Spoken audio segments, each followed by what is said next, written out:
Bonjour à tous, je suis ravi de vous retrouver pour cette nouvelle émission d'On n'est pas des moutons, la première de la saison.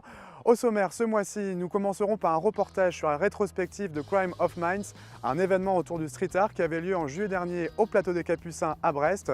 Nous irons ensuite à l'Empole-Ploirzel rencontrer un jeune bodyboarder très prometteur, Morgan Lequelec.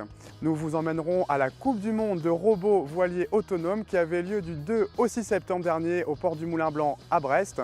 Ensuite, direction Concarneau pour rencontrer l'association Togosol qui a pour objectif de collecter des fonds pour construire une bibliothèque dans un lycée du Togo. Et enfin, toujours à Concarneau, découverte de la junior association Cong Raiders qui veut faire découvrir au grand public la pratique des échasses urbaines. Grâce au projet Crime of Minds et depuis plusieurs années maintenant, des artistes street art internationaux et locaux avaient investi les façades de la ville de Brest pour réaliser des fresques. Du 16 au 28 juillet dernier avait lieu au plateau des Capucins la rétrospective de cette belle aventure graphique, l'occasion pour le public de rencontrer et de voir les artistes en plein travail, l'occasion aussi de réinvestir un lieu du patrimoine industriel qu'est le plateau des Capucins.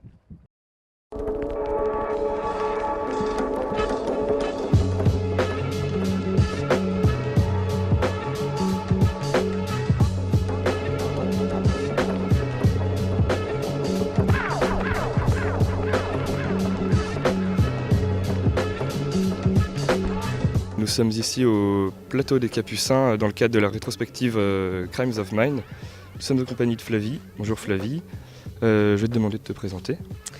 Alors, donc je suis Flavie, je suis trésorière de l'association Crimes of Minds, ou plutôt Sugarush, qui organise l'événement Crimes of Minds. Le concept, ça part d'une idée donc, de Lily Wen, qui est street artiste à Brest, et ça consiste en fait à utiliser la ville de Brest comme toile vivante et à transformer en fait la ville en un musée à ciel ouvert, donc afin de permettre aux Brestois d'avoir l'art au quotidien et découvrir aussi toutes les facettes, peut-être pas toutes, mais les facettes du street art.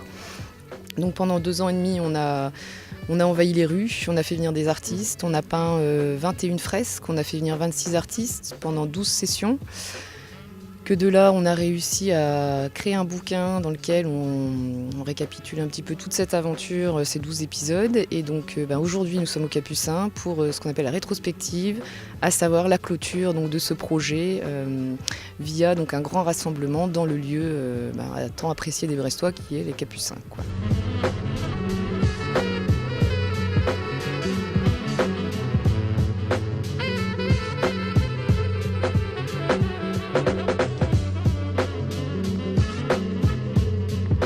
Nous avons maintenant la chance d'être en compagnie de Jeff, donc peintre professionnel.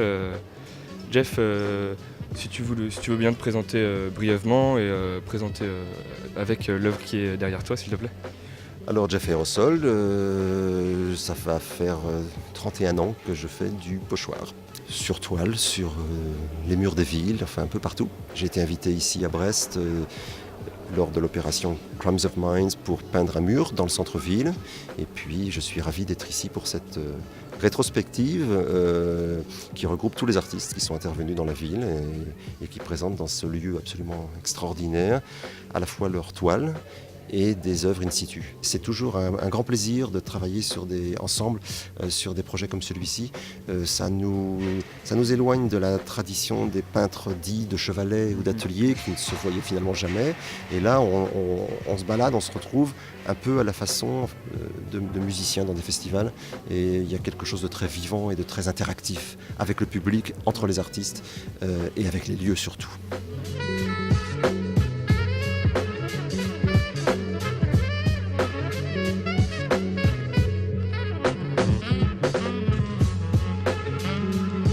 Nous sommes maintenant en compagnie du graffeur Pakwan. Tu as participé à quelle fresque ?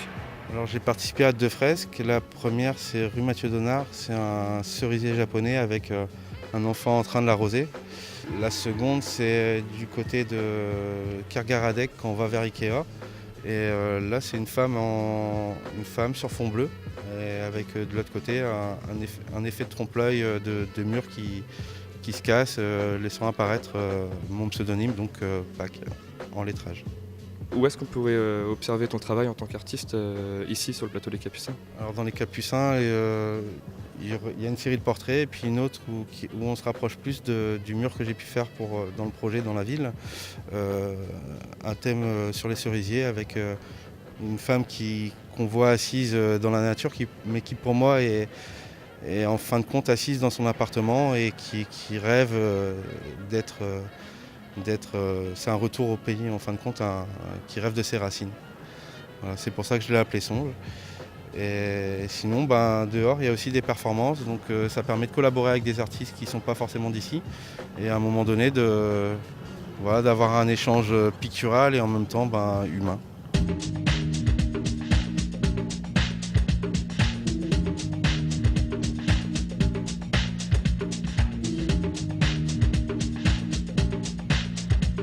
Nous sommes avec Antoine. Antoine, bonjour. Salut. Tu pourrais nous expliquer ton graphe un petit peu ? Alors moi, ça fait 2 ans que je travaille sur le même sujet, qui est le cri. Voilà, donc, ça se ressent assez. Et j'essaye de le travailler en décomposant le mouvement. Donc je travaille pas à partir d'un seul visage, mais un visage qui ferait un mouvement vraiment qu'on ressente le plus possible l'émotion et la force par le mouvement. Et sur ces 2 ans, quelles sont tes fresques sur Brest ? Où est-ce qu'on pourrait voir tes œuvres ? Alors la fresque, elle est du côté de la rue Mathieu Donnard, si je dis pas de bêtises, sur un coin de rue. J'ai peint dans le même quartier que Paquan et Wentou.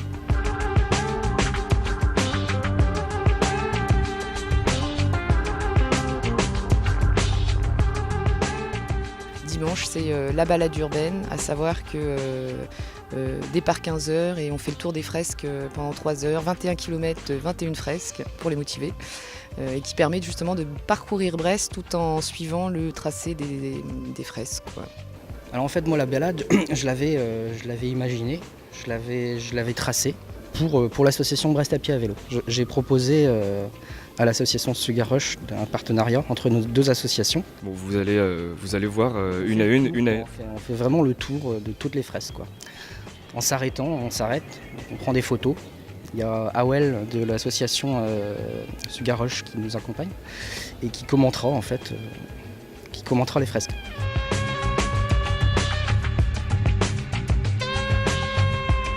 Quel est ton ressenti sur le bâtiment ici au plateau des Capucins, sur l'exposition dans cette ancienne usine d'Arsenal, quoi ? C'est un peu magique comme lieu, hein. C'est vraiment énorme. Je m'attendais pas à un espace si grand. Et on a l'impression que c'est un terrain vierge. Enfin, pour les artistes, c'est un peu une mine d'or, quoi. On a envie de peindre partout. Le lieu s'y prête vraiment. Et non, je crois qu'il y a une bonne ambiance aussi. Tout le monde s'éclate, il y a de la peinture partout. Je pense que pour les Brestois, c'est un événement important, de pouvoir se réapproprier une partie de ce patrimoine, d'une façon évidemment différente, mais on aura ici des médiathèques, des centres culturels, etc. Et pour faire le lien, le street art, là, ce qu'on appelle l'art urbain aujourd'hui, est probablement le meilleur vecteur, je dirais, pour faire entrer la rue dans ce type d'espace, ou au contraire pour faire sortir l'art dans la rue. C'est un peu les deux.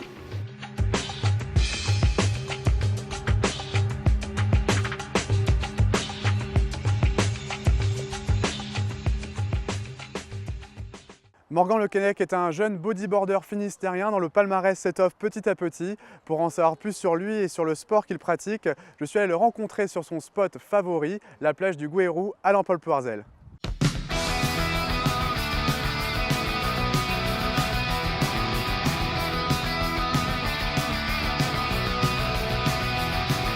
Bonjour Morgan. Bonjour. Alors est-ce que tu peux nous dire où est-ce qu'on se situe aujourd'hui ? Donc aujourd'hui on se situe à Lampol-Ploirzel, donc sur le spot du Gouérou. Donc c'est le spot où je ride actuellement, enfin tous les jours, quoi. D'accord. Alors tu es là tout le temps, qu'est-ce qu'il y a de particulier ce spot ? Cette vague, je trouve que c'est une vague pas comme les autres, de son paysage, de la puissance de la vague, que tout le monde ne peut pas accéder vraiment à faible niveau. Et je trouve cette vague vraiment extraordinaire. D'accord. Alors pourquoi le bodyboard ? Pourquoi pas un autre sport, le surf ? Le bodyboard, en fait, c'est la différence entre le surf, c'est qu'on peut surfer des vagues creuses avec, des riffs, des plages, enfin de tout, quoi. C'est très aléatoire. C'est ce que t'aimes dans le bodyboard. Voilà, c'est ça. Ouais.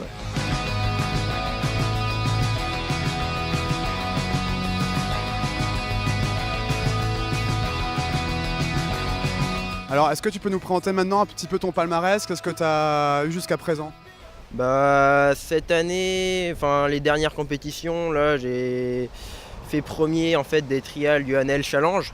C'est en fait c'est les qualifications pour pouvoir participer à la vraie étape en fait, c'est une étape mondiale qui aura lieu à l'Empole d'Almezo sur une vague rocheuse. Et en fait ce sont seulement les 2 premiers des trials qui pouvaient y participer, donc j'ai gagné ma place. Autrement, un peu plus tôt en juillet, j'ai eu les Jeux nautiques interceltiques qui se sont déroulés au Portugal. Et là aussi j'ai fait premier, donc là c'est super. Et avant, pendant les Coupes de France, j'ai fait 3e à Anglette. J'ai fait premier à Mimizan, en junior, tout ça. Et autrement, j'ai fait aussi une 2e place en Open lors de la Coupe de France au Minou, qui a eu lieu en début d'année. Est-ce que tu nous expliquais comment tu es noté sur une compétition? Donc en compétition, en fait, c'est simple. Il y a plusieurs critères qui sont pris en compte, c'est-à-dire la taille de la vague. Si c'est une vague de série ou pas, ça sera mieux noté. Si elle déroule, si la manœuvre est bien exécutée.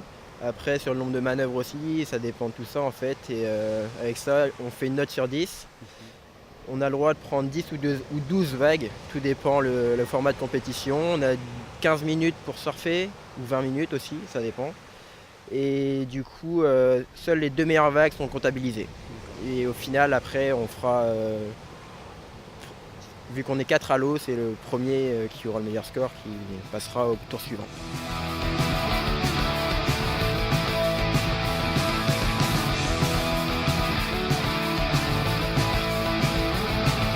Alors est-ce que maintenant tu peux nous parler un petit peu de ton expérience en équipe de France? Donc oui, j'ai participé, j'ai été en équipe de France l'année dernière, début septembre, pour participer au championnat d'Europe. Donc là, effectivement, c'est c'est super d'être en équipe de France vu qu'il y a l'ambiance, l'esprit d'équipe et ça nous pousse jusqu'au bout. Donc là, pour cette compétition-là, j'ai réussi à faire 5e, mais j'aurais aimé aller un peu plus loin. Bon, je trouve que c'est déjà bien, on a fait premier en équipe et c'est super. Donc là, je remercie vraiment tout le monde, que ce soit la famille, les amis, l'équipe. Il y avait un soutien quoi. Voilà, un gros soutien. Et du coup, ouais, c'était super. Maintenant dans le futur, qu'est-ce qui t'attend pour toi? Bah là, dans le futur, j'espère surfer, faire plus de compétitions, c'est-à-dire participer aux étapes mondiales si possible. Donc là, je recherche des sponsors évidemment pour pouvoir financer un peu la chose et faire un maximum de compétitions, quoi. Enfin, voilà, et voyager si possible. D'accord, très bien. Merci beaucoup Morgan. Merci.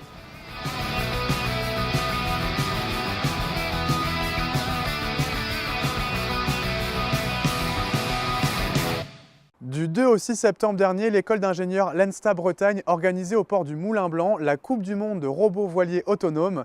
L'événement réunissait des étudiants de toute l'Europe venus tester les performances de leurs robots en rade de Brest.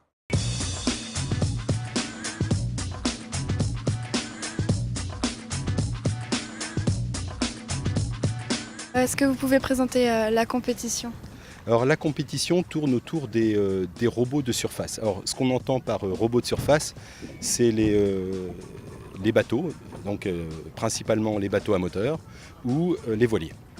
Donc quand je dis robot, il ne s'agit pas d'une téléopération, c'est des systèmes entièrement autonomes. C'est-à-dire qu'il n'est pas possible d'interagir avec le robot. On peut juste recevoir des informations du robot, mais on n'a pas le droit d'influencer sa mission. Est-ce que vous pouvez présenter les différentes épreuves ? Il y a les missions, ça va être aller d'une porte à une autre, pour les missions les plus simples. Après, il va y avoir des missions d'évitement d'obstacles, où il faut éviter des collisions avec d'autres bateaux. Il va y avoir des concours de vitesse, donc la longue distance, où on va probablement aller de l'école navale jusqu'au port du Moulin Blanc. Est-ce que vous pouvez présenter les participants de cette année ?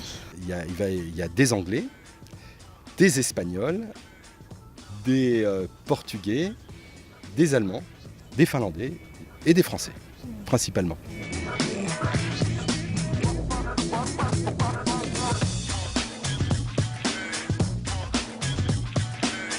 Est-ce que tu pourrais décrire le bateau ?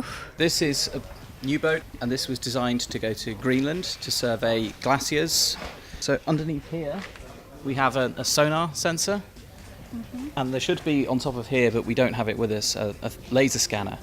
So between these they build a 3-dimensional image of the glacier You wait for ice to fall off, then you run that survey again and you know how much ice has come off the glacier and you know how fast it's moving. Pourquoi est-ce que tu as eu cette idée-là de créer un bateau comme ça? Dans quel but? Because the people who go to Greenland and measure the glaciers, it's very dangerous for them to do this because if the ice falls off while they're surveying, it could kill them. So it's much safer to send a robot instead. Tu as rencontré des difficultés pour le construire? The construction itself was relatively simple. The problem was the development of the electronics and the computer systems afterwards. Est-ce que tu pourrais te présenter? Je m'appelle Bernd Weber et ici on est dans le cadre d'un projet avec l'association Handivoile Brest. On travaille autour d'un bateau mini-J qui sert à la voile pour des personnes en situation de handicap. Et on essaye depuis 2 ans, on travaille depuis 2 ans à faire manipuler ce bateau-là à l'aide d'un joystick. Il est utilisé par des gens avec des handicaps relativement légers. On essaye de pousser un peu plus loin en utilisant de l'assistance électrique pour des personnes plus lourdement touchées, comme des tétraplégiques, qui feront tout, barre et voile après au joystick. Est-ce que c'est la première fois que tu participes à cette compétition? Oui, c'est la première fois. Nous, on travaille normalement autour du handicap, comme j'ai discuté. Ici, la compétition, c'est de la voile robotisée. Nous, ce qu'on a à faire mécaniquement, informatiquement, électroniquement, c'est un peu la même chose. Il suffit de reprogrammer le bateau pour l'utiliser en tant que drone, en tant que robot autonome.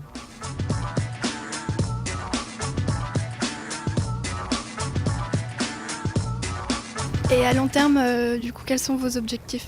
Les voiliers à court terme seront amenés à remplacer les bouées dérivantes. Alors les bouées dérivantes, on peut imaginer que là où on a 4 km de fond, on ne peut pas facilement mettre une chaîne de 4 km. Donc on va prendre une bouée, on va la laisser dériver. Et ce serait quand même assez pratique d'avoir une bouée qui reste sur place, voire même qui revient une fois qu'elle a saisi ses mesures. Donc les voiliers à court terme pourront être amenés à remplacer ces bouées dérivantes. On pourrait imaginer aussi que les voiliers peuvent servir pour le transport des marchandises ou pour la surveillance de zone, pour vérifier si un bateau n'a pas dégazé dans une certaine zone. Ils peuvent servir aussi de relais de communication. Un voilier, avec ses panneaux solaires, il peut théoriquement alimenter l'ordinateur, donc on a besoin d'en gros une vingtaine de watts. On peut arriver à obtenir ces 20 watts et le faire théoriquement partir pour une dizaine d'années, un peu à l'image des satellites qu'on envoie autour de la Terre. Pour les bateaux à moteur, c'est différent. Les bateaux à moteur peuvent aller beaucoup plus vite, peuvent fonctionner dans des conditions où il n'y a pas de vent.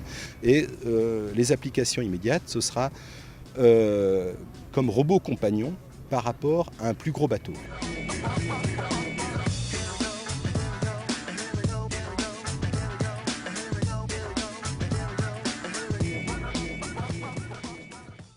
L'association Togosol regroupe une vingtaine de jeunes venant de tout le Finistère Sud autour d'un même projet, la construction d'une bibliothèque dans un lycée du Togo.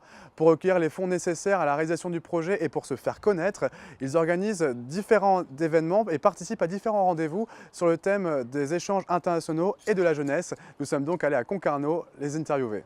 Togosol est une association créée en 2010, l'année scolaire 2010-2011. Et elle consiste à organiser des échanges entre Français et Togolais. Le lycée d'Agoé-Est avec qui nous échangeons est situé juste à l'ouest de Lomé et dans le quartier d'Agoé-Est. Donc Lomé est la capitale du Togo. C'est une région c'est la région la plus riche du Togo et aussi la plus ouverte sur l'extérieur. On a décidé en fait de créer un projet pour aider les Togolais qui nous ont dit qu'ils avaient des livres à disposition, donc tout neufs, dans un bureau dans leur lycée, mais ils n'avaient rien pour les ranger, ils n'avaient pas de CDI, ils n'ont pas de bibliothèque. Donc l'association en fait permet de récolter des fonds pour leur construire une bibliothèque, donc le bâtiment là-bas dans leur lycée. Donc on a participé à des forums, le forum de l'engagement de la jeunesse qui était organisé par l'association AP2C de Quimper. La fête des droits de toutes les couleurs qui était un forum associatif qui regroupait toutes les assos d'échange entre la France, l'Afrique et la France et l'Asie au niveau de Quimper et du bassin de Quimper. On a aussi monté en partenariat avec le club théâtre du lycée de Cornouailles un spectacle qui s'appelait N'oublie pas et qui a eu lieu en mai 2011. On a aussi monté de toutes pièces un loto pour récolter des fonds et pour envoyer directement de l'argent pour la construction de la bibliothèque. Là, en mai dernier, on a organisé le concert frénésique, donc un rassemblement de plusieurs groupes quimpérois, de jeunes groupes quimpérois. Alors la construction de la bibliothèque a commencé en août, donc on essaie régulièrement de recevoir des nouvelles justement pour voir où on en est.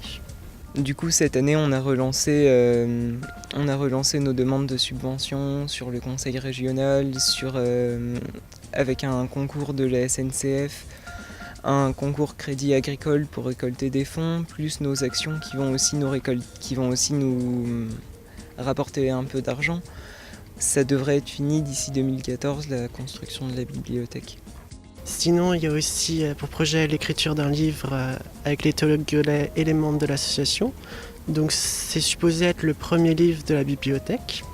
Donc on se relayerait pour écrire chacun notre tour. Depuis la création de l'association, on a monté chaque année un concours d'écriture qui permettait jusque-là à la fois aux lycéens du lycée de Cornouailles et à la fois aux Togolais d'écrire ensemble sur un thème donné. Et cette année, on pense élargir ce concours d'écriture à l'ensemble de la ville de Quimper, pourquoi pas à l'université de Lorient dans laquelle on sera tous les trois. Et bien sûr, toujours la participation des Togolais qui donne du sens au concours d'écriture. C'est sûr qu'avoir un correspondant togolais, c'est très intéressant parce qu'ils sont très ouverts là-bas, ils sont très intéressés par notre culture et puis nous par la leur aussi. C'est avant tout aussi un enrichissement personnel pour chacun des membres de l'association. Et puis c'est toujours intéressant de comparer nos modes de vie, notre ressenti par rapport aux événements. Nous restons toujours à Concarneau avec la junior association Cong Raiders. Cette association qui veut faire découvrir la pratique des échasses urbaines organisée le 26 juillet dernier, Concarneau by Night, un événement mêlant concert et sport. Nous y étions.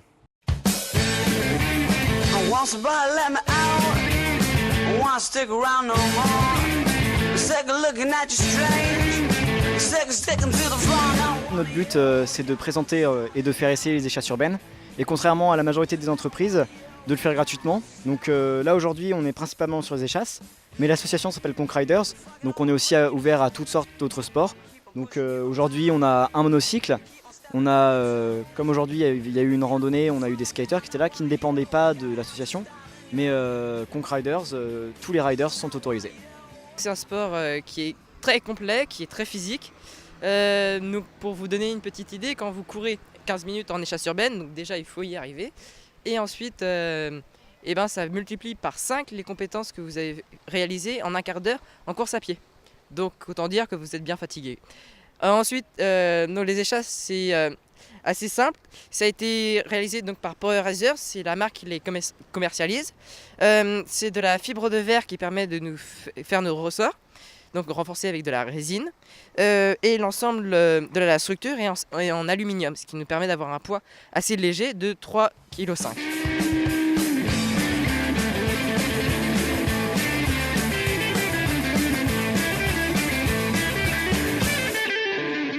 Moi personnellement ce qui m'a plu, c'est déjà la nouveauté, le fait que ce soit un sport moderne, quelque chose d'original. On voit souvent ça sur internet, moi j'ai découvert ça par internet.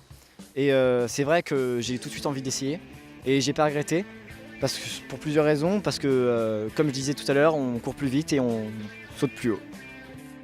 La soirée de ce soir qui s'appelle Concarneau by Night est une soirée pour promouvoir tous les sports sur Concarneau et donc plus particulièrement les sports urbains, donc les échasses urbaines et le hip-hop et aussi le parcours.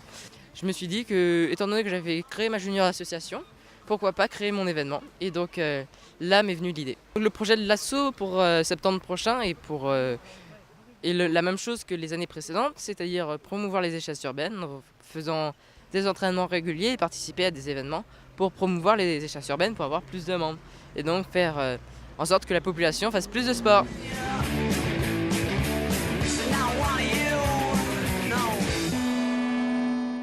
Et c'est la fin de cette émission, merci beaucoup de l'avoir suivi. N'oubliez pas que vous pouvez toujours nous écrire à l'adresse qui s'affiche en bas de votre écran, contact@tgb-tv.fr, mais également sur nos réseaux sociaux. Quant à moi, c'était avec grand plaisir que je vous retrouverai le mois prochain. Salut à tous.